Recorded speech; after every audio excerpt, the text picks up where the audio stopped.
My name is Matt Gonzalez. I'm Ralph Nader's vice presidential running mate. I want to begin my remarks in response to tonight's vice presidential debate by commenting on the exclusion of other vice presidential candidates from this debate. These debates are operated by not an independent debate commission, but rather a private corporation with leadership from the Democratic and Republican parties who in effect have no interest in opening up this debate to a wider spectrum of ideas. These candidates debate without having to face Green Party, Libertarian, Independent, and Constitutional Party candidates. The first part of the debate was dominated by a discussion of deregulation, with the Democrats blaming the Republicans for the problem on Wall Street. The only problem is it's really the fault of both parties that got us to where we are right now. Deregulation, as it relates to this Wall Street crisis, can be tied back to 1999 when Bill Clinton signed into law a compromise bill called the Gramm-Leach-Bliley Act that essentially undid some of the protections that we had coming out of the stock market crash of 1929. Although these laws had been in place for decades, they were dismantled by both parties who were eager to see the free market run itself. Both of these political parties are now trying to bail themselves out in what they're calling a rescue package. It's not a problem of just the Republican Party, and it's extremely misleading to only have a debate between these two parties and exclude voices that would tell the American people who's to blame for this crisis. In this case, Joe Biden's remarks during the debate are quite true. He says the past is the prologue, and for this economic crisis in Wall Street, the past, where the two parties both helped dismantle important regulations, is the prologue for the problem that we're now trying to find our way out of. I also feel strongly that the positions articulated by both candidates to repudiate openly gay marriage, all the while trying to suggest that full rights could be afforded to gay couples without the sanctioning of marriage by the state.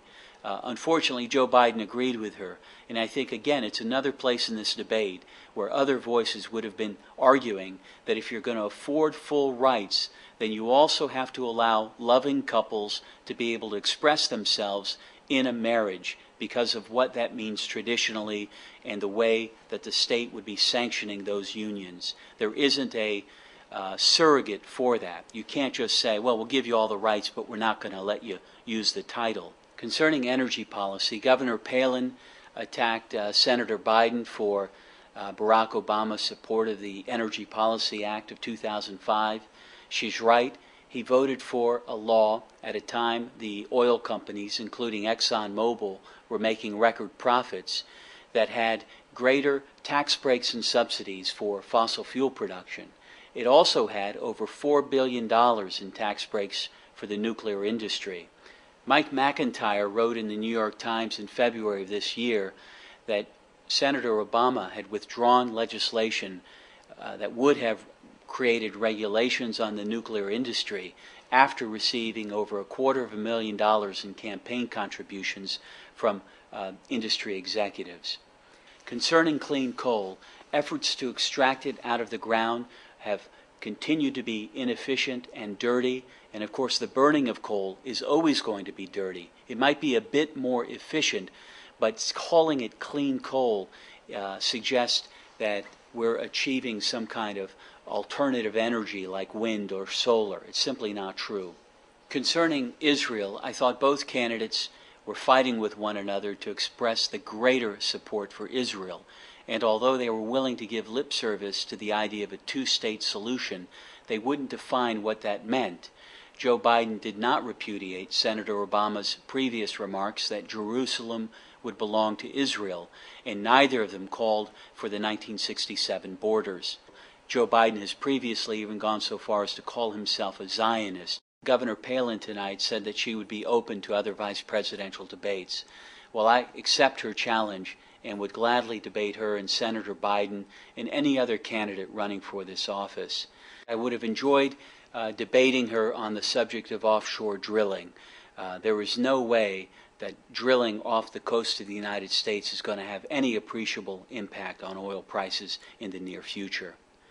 Concerning Joe Biden, I would have challenged him on the fact that he supported the Iraq war from the beginning.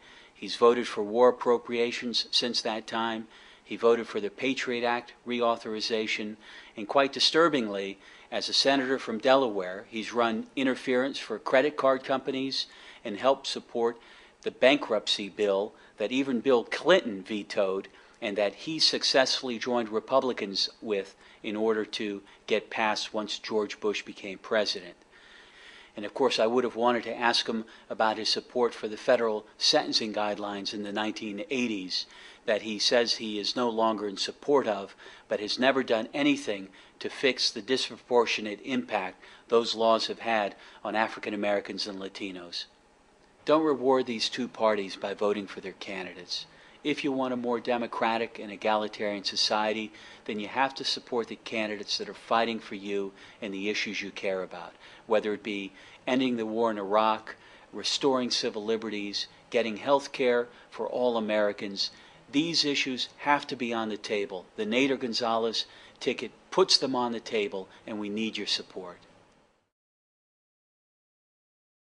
Interestingly enough, Joe Biden himself, when he ran as a candidate for the Democratic nomination, never had polling numbers as strong as Ralph Nader does today, and yet he was allowed into numerous debates against his colleagues in the Democratic Party.